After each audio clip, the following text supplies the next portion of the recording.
बिस्मिल्लाहिर्रहमानिर्रहीम। अस्सलाम वालेकुम। मैं हूं सनाउल्लाह खोखर और आप देख रहे हैं ट्रैवल टू नॉलेज। आज मैं आप लोगों को दीन पे चलने का एक जबरदस्त फार्मूला बताऊंगा।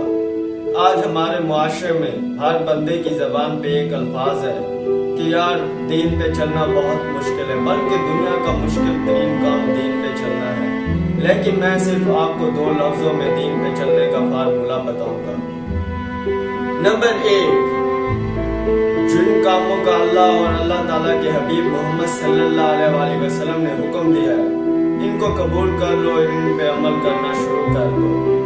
नंबर 2, जिन बातों से अल्लाह ताला और अल्लाह ताला के हबीब मोहम्मद सल्लल्लाहु अलैहि वसल्लम ने रोका है, इनसे रुक जाओ। बस सिर्फ इतना ही मुश्किल है दीन पे चलना। ये दुनिया का आसान तरीन काम है जिसे हम दुनिया का मुश्किल तरीन काम समझते हैं।